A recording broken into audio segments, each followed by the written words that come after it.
It still works really effectively with some champions, but I think we're going to be sending more, or we're going to be seeing more attack speed crit builds in the next few matches.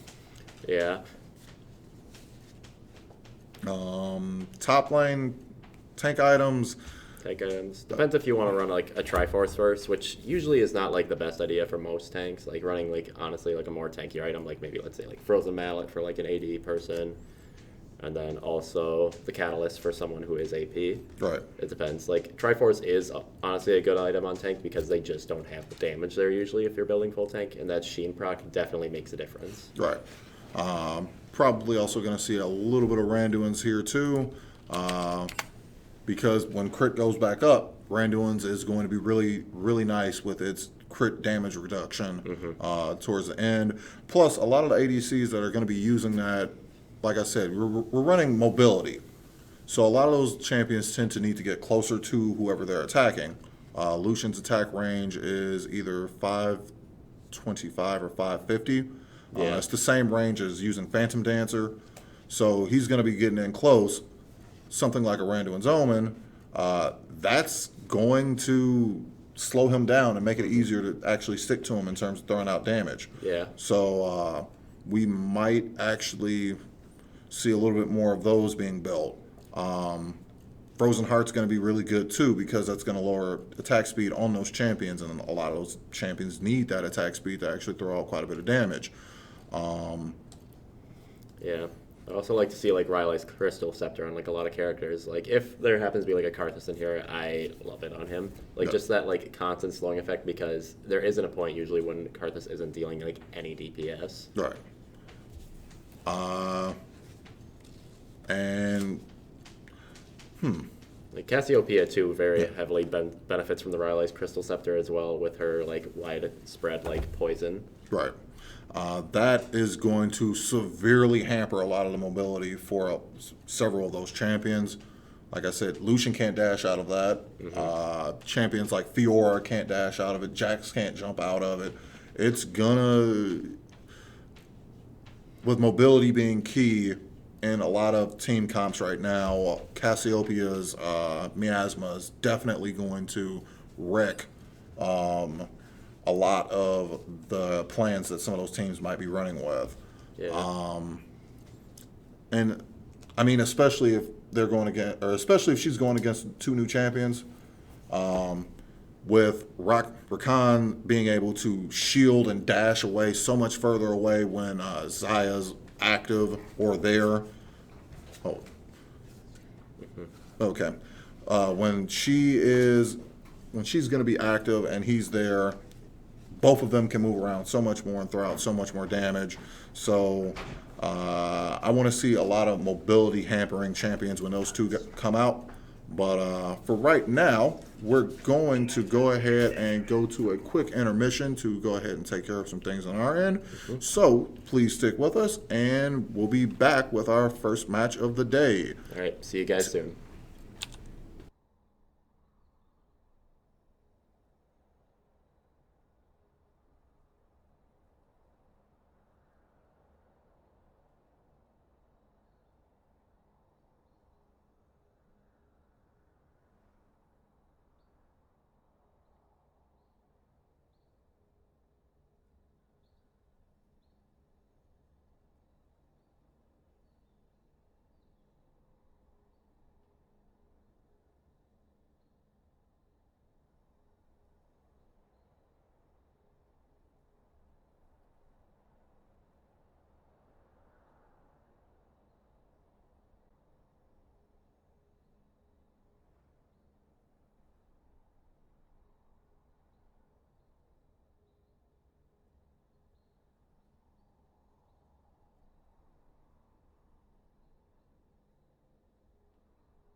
I guess it started when the lights went out and everybody started running around in circles trying to figure it out. I could feel it wedged in my ribs, it felt freezing as my cold air blew out. Danced through the evening paranormal, slowly being called to the gleam where the ghosts gather nightly and sell the devil their dreams. I observe tales from the other side of the curb, holding concrete notepad, scribble down my words in the limelight. This is what it's like to bleed ink. Put your fingers in it, paint me a picture of what you think. Make it beautiful and make it look like love. Make it hang from the heavens, make it break my trust. Make it real, make it dangerous, make it out of the rust. Make it passionate and impossible to touch. It's forever, slowly resurrected from the dust. When you understand it's everything inside of you, it's us. You're all I've ever known.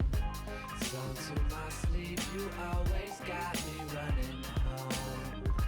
Handful of roses, you're my blood and little bones, my soul and open throne. You're all I know.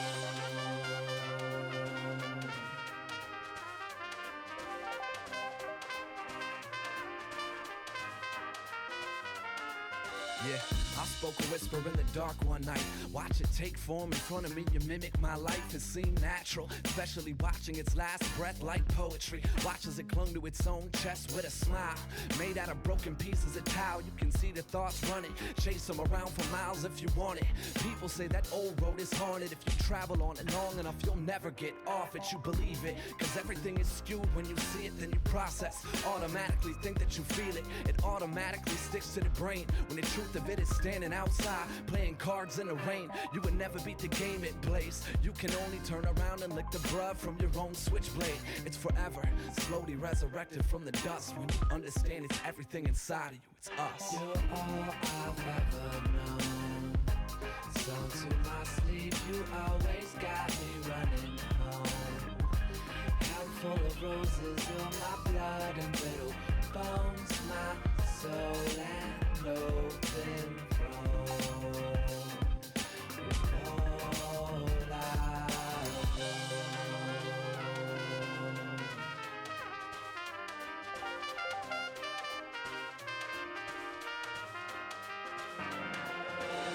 All I've ever known.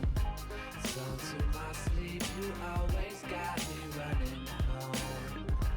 Handful of roses, you're my blood and little bones, my soul and open throne. You're all I know.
And we're back. Looks like we're having the first few teams just enter into the lobby here, and we're getting our final things set up. Okay, so going into a little bit of the teams again. Got some information up for them now. It looks like it's going to be pretty. Again, it's going to be pretty balanced in terms of, I guess, the level of the team. If that makes sense. Yeah. With Please Send Help again being the entirely bronze team, and Go Easy on Us being a team consistently built around gold and silver players. There is one player for Go Easy on Us, Sign Ernie.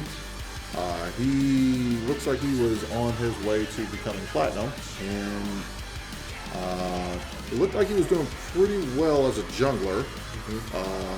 Whether or not I think he actually is playing jungler. So we're going to see quite a few things from him, I think. He has a lot of Lee Sin work, Rek'Sai work, Kha'Zix, Hecarim, and Rengar, along with Shyvana and Vi.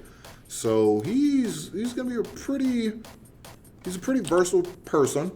So it's going to be kind of interesting to see what he decides to come out with in this game. I know you mentioned that earlier you were looking forward to seeing some Kha'Zix work. Absolutely.